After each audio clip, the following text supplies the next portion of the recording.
Hey guys, and welcome back to another YouTube video. In this video I'll be going through the Hawthorn versus Fremantle game, a game of 4th versus 5th last or whatever, and a game that was actually quite interesting, gave me some new thoughts for the next year. I did get one over a lot of people in holding Brayshaw and trading out Petrarca, even though that sort of stuffed up because Steele decided not to turn up. The ever reliable Steele decided to play a tagging role or something on whoever they were playing. I forget who they were playing.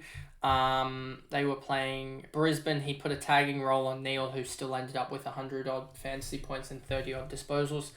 So that really sucked because that would have made the round even better. But still getting, knowing that Brayshaw wasn't really going to cop the MAGINNESS tag really helped in, I guess, him going overs. I mean, he scored 291 at an average of 41.45 or something like that against Hawthorn this year, which is a ridiculous output. So he clearly likes the Hawthorn midfield if he doesn't cop MAGINNESS.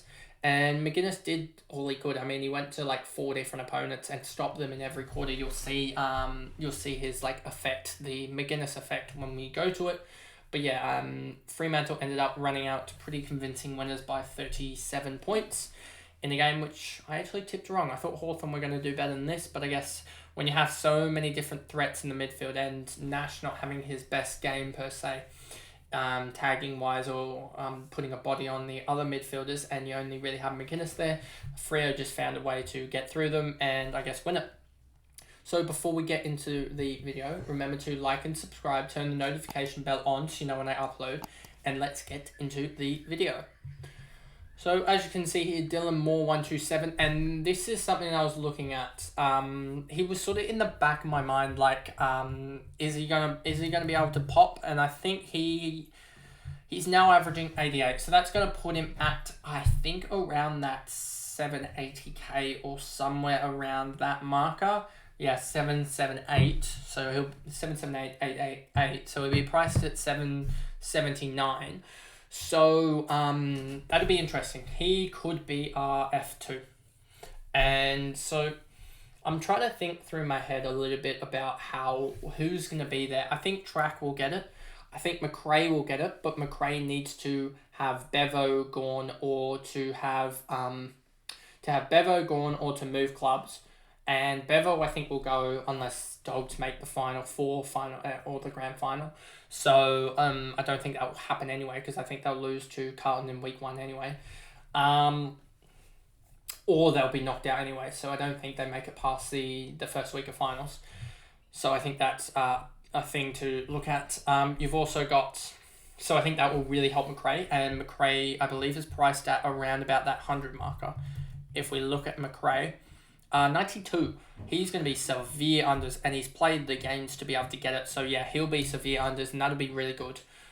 So if we can get a forward line of Track, McRae, Moore, and potentially Martin, potentially Chad Warner might pop up there some point. It's not going to be those 100 guys that you're like, they're really good, etc. Like Dunkley, Taranto that play full-time mid. You're looking, I think it's going to be 90 guys. And I think Moore, Heaney, Warner, and Martin all sort of really show that point. I don't really see there being a midfielder next year with forward status that's going to really play majority in the midfield. I think it's going to be one of those transition years, I guess. So yeah, Moore 127. Sicily decided not to bother in the second half. Went up forward, tried some stuff, and yeah. 103, good enough from him. Good enough score to do really well against people who had Ryan, etc. As Ryan ended up 86, but also not a good enough score for captaincy, etc. Amon 103, Hardwick, Impey, Walpole. Walpole's been surprisingly good this year. McDonald is another guy that I'm looking at and I'm thinking, could he be that type of guy? As he's really turned out in the last 390, last 586. Priced at 70.7. I just want to see his role next year, because that could be an interesting one if he's priced at 71, which 71 with the magic number prices him at 630, which is probably a little bit expensive for what he's doing. you really wish he had another sub-out game or something like that and was priced around that 570, 580k, because that is the range that you sort of want him in. Day 85 has really calmed down in the second half of the year, I guess. Newcomb 84, Nash, Morrison, Weddle. Weddle's interesting. Don't think he's really going to matter too much. Scrimshaw, next year I should say. Scrimshaw, Sarong. Award is another guy that's really, I thought would explode this year, but I guess he's had the second year jitters, and hopefully comes back next year and really does break out, I guess, as I think he's one that could do really well. Bruce Huswaite has come in and played really well. Will obviously be priced at in the 60s, I believe. Huswaite, 62, so has that massive discount of what's his discount? His discount's going to be 24%. Times 62.5 equals that. Times by that. He's going to be priced at around 420k.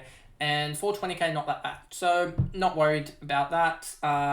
Probably too expensive for a guy that will be going into his third game. So, not really going to look at that too much.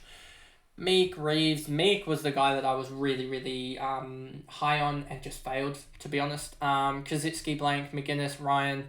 Then we move over to Freo, and the ever-reliable Brayshaw and Sarong did really well. Brayshaw will be one, or Sarong. I don't know which one, because I feel like one of them is still unders. I still feel like Sarong is, or one of those two is just a little bit unders of what they can do. I think one of them, obviously we've seen Brayshaw do it before, but I think Brayshaw has the ability to go that 115 type area, and I think he could do that next year. Clark, and then Young is someone that I think will be in everyone's team with the new role that he's got. I think he looks really, really good in that new role. Obviously, last 596, last 396, last 598. I think he could easily become a proper midfielder, and I think with more time in that role, if we look at all this, I think he could become a 100. I think he could become a 100 defender, and a 100 defender is pretty much borderline top 6. If we look at positions, defender, and then we go by average, you got 1, 2 here that are not. Sheasel is not.